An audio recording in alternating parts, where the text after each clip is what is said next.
On this episode of the show, I have with me Rahul Sonwalkar. He is founder and CEO at Julius AI, and we're going to be talking about, well, the space he's in, was obviously within AI. We'll learn a little bit about that, but also he is building with the technology and obviously around it. He has to deal a lot with product market fit, being an early stage startup. We're going to talk to him about those feedback loops, quickly evolving market, and we're going to talk to him about that. And also, how much attention does he have to pay to competition, to the changes in large language models, to foundational models, other shifts within the industry, because things are going fast. So try to get through as much as that as we can with you, Rahul. I appreciate your time. Thank you. Thank you for having me. Absolutely. Before we dive in, can you tell us all what you guys do at Julius AI? Absolutely. So Julius is an AI tool for data analysis and data science. So it helps people connect their data and ask questions about their data, make visualizations, dashboards, and get insights in seconds instead of having to wait for days or hours. We launched in beta about 2 years ago. Since then, we have grown quite a bit, over 2 million registered users. Our users have made over 10 million data visualizations on the platform since we launched. And every day, Julius writes over 4 million lines of analysis code. Absolutely. Very cool. I'm a ex-data BI person, so I always like development within the space. This episode, we're going to be talking about some of, obviously building, and we're going to talk about product market fit. And I guess let's start at the top, because within your space, within AI, things happen quickly. I mean, that's an understatement maybe, but things do happen rather quickly. You mentioned to me that you build with the technology and around it. Maybe talk to us a little bit about what that means with Julius AI. Absolutely. So before we launched Julius, I spent about 1.5 years working on this problem space. These language models were getting really good at reasoning and coding. And I wanted to see if they could help people analyze data. And I started pre-ChatGPT. And so I wanted to see how could they be useful. And it took 1.5 years of launching different iterations and products until we launched Julius, and it started taking off. So a lot of it was, of course, building a deep understanding of the space, the problems, but also, in that 1.5 years, the language models evolved quite a lot. ChatGPT came out, the models got better at reasoning, code generation, tool use. And so as you're building AI products, you have to constantly be testing out new hypotheses, new ideas, and evolve your product with the models evolving. I think there's two kinds of companies, one kind of company that doesn't benefit from the models getting better, and the other kind of company that benefits directly from the models getting better. Julius is in the second category. And so, people building startups and products today with AI, they need to be thinking about, if the models get better, does it actually improve my service or not? So actually 2 years ago when we launched Julius in beta, text to SQL was still not possible. In any kind of business data, you have tons of tables, a lot of duplication between the data, confusing column names, in fact, misleading column names. You have a revenue column that doesn't actually store revenue at all. Turns out. So you have all these nuances that models 2 years ago just couldn't reason through and work with. So text to SQL was kind of like a lost goal. So we focused Julius very heavily on clean data sets. But in that 2 years, what we've realized is, more recently when the O3 series of models came out, they have actually gotten really good at reasoning through these schemas. And you can now chain models together, like a million context model that reasons through the schemas, and then a really smart model that reasons through and writes the SQL query. And all that is now possible. So as you're building these AI products, you have to kind of think about how to position your approach with the models getting better. Let me ask you this question. I am kind of curious, being that the vision for self-service BI has been in play for decades. For your audience, for your target customer, I guess, who is the ideal? Because with a tool that, simplifies the process and takes some of the lifting out. Is it data professionals? Is it in the hands of the actual stakeholder? Who do you ideally want to target? So in a similar way, we have found a two-way product market fit with Julius, where it's the data teams that are now a lot more productive, and then the business teams and the product managers and the finance team and the operations teams. Now they're able to get their insights a lot quicker and get unblock themselves. In fact, in many cases, we have the data teams that are bringing Julius into the company. They're saying, hey, we don't like being asked all these ad hoc data questions. And so can you just, here's Julius, ask Julius first. And then if you get your answer, that's great. If you need more help, just let me know. And with that, they're able to now focus on their deeper analysis work without being unblocked.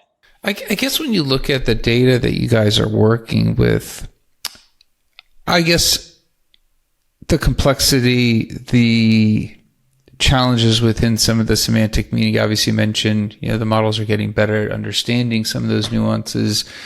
Where does the product excel? Like what type of data is ideal, and where does it kind of extend to the point where it's like, okay, maybe not the best fit for? Yeah.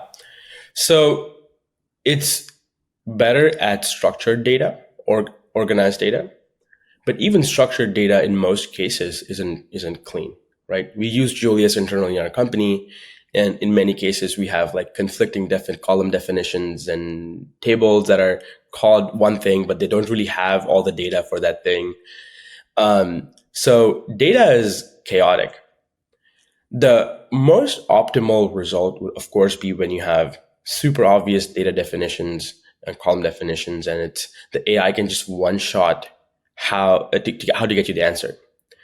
What we've learned with Julius is that's not the right kind of goal we want to go after, because in most cases the data won't always be optimally structured. What we want to get to though is, as the AI learns the structure of your data, how the tables are set up, how the columns are set up, how they relate with each other, it should get better over time. Kind of like a data scientist on your team. As they learn, oh, table A has this information, table B has that information, this is how I can join them. The data scientist will remember that. And so we're building a memory layer in Julius. So as you use it, as it learns about your tables, it then remembers how to do those queries, and the better it gets. So in the beginning, it takes it a couple, tries as it goes and explores the tables to learn how to do the query. But after that, it gets a lot better as it can one shot those queries. So that's the kind of goal we're going after, and we have seen work really well with our users. Now, very soon, you will be able to have Julius read through all of your existing SQL queries and quickly form a knowledge base that it doesn't already have. And so imagine, onboarding a data scientist on your team that can just read all your SQL queries in the company and know how the joins work, so you don't have to teach it anything. That all of a sudden becomes really powerful, and that's what's coming next in Julius. That's really cool. I mean, we're talking about bringing some of that self-service BI, that vision into play. I guess out of curiosity, when you're thinking of, and you mentioned that, BI data teams are looking to bring the product in to help them, kind of like Cursor. I guess when you kind of envision the tool and obviously the solution's getting better and better, right? Is there a point at which the stakeholder does feel empowered enough to do that, or is the ideal goal to help the data teams to facilitate getting more work done? Because obviously, actually, I'll ask a follow-up. I'm gonna let you answer that, then I have a follow-up to that. Absolutely. So we're going into companies in two different ways. One is the data teams, and the other is the stakeholders of the data teams, the product teams, marketing teams, operations teams, go-to-market teams, the teams that actually need those insights on a daily basis. They will start using Julius, and then as their data team for like, hey, could you help me connect our Snowflake to Julius or BigQuery to Julius? And so that's sort of like two-way approach that we have today. We have also seen in many cases when the stakeholders bring Julius into the company, they do need some, like guidance from the data team. But the need for insights is so high that people are sort of like banging their fist on the table and saying, "Hey, could we get some help setting up BigQuery with Julius so we can start querying it?" So yeah. I guess when you're thinking about data, and obviously data is getting, the solution's getting better to understand some of the problems that we've typically seen with data. I guess one of the challenges we have within data is a small report takes a long time. I mean, end users like, I want this report. It's like, well, there's so much of the iceberg that you don't see. We have to do all these different things. When you're looking at a product like Julius Julius AI, and we're talking about being able to get that done faster, how much, I guess, where does the product start, and where does that plumbing, I used to call it the data plumbing, where's that data plumbing end? Is there like a fine line? Is it the system learns as it is being used? I mean, where does that sit? Yeah, I mean, so Julius is a kind of like a unified interface where in a single interface you can just do your entire analysis with simple English prompts. You can say, pull me the top 10 customers over the last quarter that have bought at least these 3 products, and the AI will go write the query. In fact, it may start with a simple query like, let me understand the customers table. Let me understand the orders table, and then get you the answer you need. You can also, in that same interface, add a SQL query of your own. So if you want to switch the analysis from natural language analysis to a SQL query, or vice versa, you can do that very easily. And so when it comes to the data teams, what they'll do is they will start with a simple SQL query to just get the analysis started, and then drive the entire analysis with English, kind of like vibe coding in Cursor. So you have a simple code file, and then you start vibe coding the rest of it with Cursor, and at each step of the way, you can run the query and verify the results, and then keep moving. So that's the productivity for the data teams. And then once you have a notebook in Julius, you can just push a button and then rerun it every time you need to refresh the analysis. So that's where the data teams find a lot of productivity there. Data scientists, the data analysts, the business analysts. Then they also share those with their teammates, their stakeholders, who can then take the analysis even further and ask more questions in English, repeat the same analysis. So it's all in one collaborative workspace. And where do you draw the line? That's always, that's a tough question to answer. We have found where the data definitions are super clean, the AI is able to one-shot the analysis. Where the definitions are not the most obvious, once you've used Julius for a little bit, like a few queries, then a few analyses in it, it has formed an understanding of your tables. So when I use Julius in our company, when I go into my settings, I can see the 77 things that it has learned about my tables and my schemas. And I can go edit those learnings anytime. And now when my teammates use Julius, those learnings apply to their analysis. So as a team, when you use Julius, the AI will form like a team level knowledge base. So if a marketer is using Julius, they are able to apply learnings from the data scientist to their analysis, which makes the analysis a lot simpler. I certainly love the potential and everything you're mentioning with what the product can do. And I guess when we're looking at the evolution of how quickly the platforms are changing and how quickly, as you said, the foundational models are getting better at understanding some of the relationships, some of those issues that we've previously seen. When you start thinking about that in your roadmap, how do you kind of reconcile the two? Because obviously your product could quickly iterate and grow, obviously doing what it's doing now. But if you're looking to take advantage of those next set of skills, how do you forecast and how do you manage that roadmap in your view? Yeah, I think the best way to do it is to not have a long-term roadmap. We have never really had a long-term roadmap in the history of Julius. The maximum roadmap we have had was maybe like a month. So I can tell you what we're shipping in the next month, and I can also tell you where we're going, what our North Star is. But between the North Star and like what happens after month two is something that we kind of figure out as we go. And there's a reason for that. As the model capabilities are improving, we have to constantly be, evaluating what is possible now that wasn't possible 3 months ago or 6 months ago. And what can be delivered to our users that is a differentiated, helpful experience when it comes to analyzing data and doing business intelligence. So it's something we evaluate, weekly, daily in the company. In fact, we don't have an AI team. I talked to a lot of candidates from companies that are doing traditional BI when they apply to Julius, and they tell me one of the frustrations is they have an AI team in the company, and the AI team is very disconnected from the rest of the product and the company. At Julius, the whole company is the AI team. We make everyone on the team understand how the AI works, and get them to contribute to the AI stuff.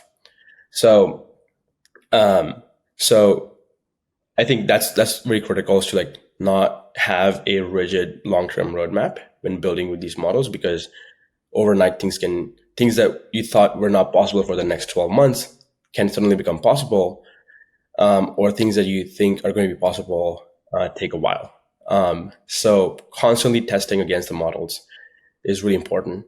I also believe, founders and CEOs dealing with AI need to be technical and need to be contributing to the product very actively. I have an engineering background, but I've also talked to founders that don't have an engineering background, and they are using AI to contribute to their code base, understanding how things work internally. I think that's going to be really, really useful to develop an understanding of like where are we going in the next 3 months or 6 months as the models get better. That's really interesting. And I guess when we're thinking about, you mentioned not having a roadmap, your feedback loop then has to be, I actually, the timing of it's got to be interesting. So how does your feedback loop work? How quickly and how closely are you working with customers to identify potential features and also evaluate against, other competing features that they might want? Yeah. So one of the hardest parts about being a startup is you have 10 things you want to do that are really, really important, but you really only have the resources to do two of them. So how do you prioritize the two out of those 10 things that are really, really important? And so that kind of like limited resources allocation game is really, really hard. And that's where talking to users comes into play. We have all the engineering team doing customer support. I personally do customer support and understand what the user pain points are. That's number one. Number two is being the customer ourselves. If we use Julius for our own data analysis, and if we can make decisions with the data that Julius is analyzing, and if you're users every day, we understand a lot of the pain points that our users are feeling. And so that is the second thing that we make sure we do invest in pretty heavily. So doing customer support, talking to users every day, and then being the users and customers ourselves. And I think that helps inform a lot of that. Interesting. I guess as you're kind of looking at the future of self-service data and BI, analytics, all that, obviously depending on what your company views, how the company views it. What do you kind of envision happening? Like, is the goal, and again, I asked it kind of earlier, but now that we talked about how quickly things iterate, how quickly you're even seeing some shifts and changes recently, where do you think the product potentially evolves to? Obviously, there's a lot of talk about engineering, Cursor, other tools, how much of that replaces engineering work. And you just mentioned data teams are bringing the product in. Is it a case that 2 years out where we've got really smart Julius AI and it doesn't need the oversight, the hand holding, it's kind of doing its own thing? Or is it a case of the human in the loop will be critical down the road? Yeah, I think, we're pretty far out from something like that. And what we're noticing actually is today companies are investing tens of millions of dollars into capturing storing and organizing data into their data warehouses, data lakes, and data stores. And that data is just a gold mine. And more than 90% of that data doesn't get analyzed because of how stretched thin the data teams are. So we are really only able to get maybe insights from 10% of that data. And the stakeholders that when they need insights, they have to wait for hours or days because the data teams are so stretched thin and don't have the bandwidth for every request. So, so I think for a long time, our goal really is how do we help people get every bit of insight out of the data that they're capturing, storing, and investing millions of dollars into organizing. And really that's what we're focused on. But the way I see Julius evolving beyond that is, today we think of BI as dashboards, but dashboards really are a 2D view of what's happening with your data. They tell you a trend or that there's no trend. They don't help you go deeper when you notice a trend. Like, why is this certain metric going up or going down? What does it mean across other dashboards? And so we think that's what AI can be really helpful at. The second thing is, you're capturing all these metrics and all this data and all these dashboards that require a ton of monitoring.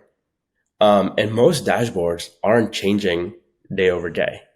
And there's this one dashboard out of the 50 dashboards that will change that is critical for your business, and you may miss that. And so you actually have an AI monitor that. So the monitoring, observability, all that, with an AI agent monitoring the dashboards for you and then sending you a daily summary in the morning at 8 a.m. over email or over Slack, telling you, hey, here's the 5 metrics that change in your company. And here's what it means. A small 2-paragraph executive summary that then you can action on is something that we think is going to be really valuable and something that the data teams would really appreciate. It's not something that data teams are able to do today because of how many metrics there are. But it's something that everyone, including the data teams, would really find useful. Fantastic. I'm excited because spent a lot of time convincing people to let us build solutions that would lead them down this path. And here you are building a product that potentially does that. Rahul, if somebody does want to learn more, if they want to ask you a follow-up question about something you mentioned on the show, what's a good way of connecting with you? Yeah. Rahul Sonwalkar on LinkedIn is a good way. I'm also on Twitter, 0 interest rates, the number 0, and then interest rates on Twitter. And also you can follow Julius AI on both LinkedIn and Twitter. You will find my account reposted on the company account quite often.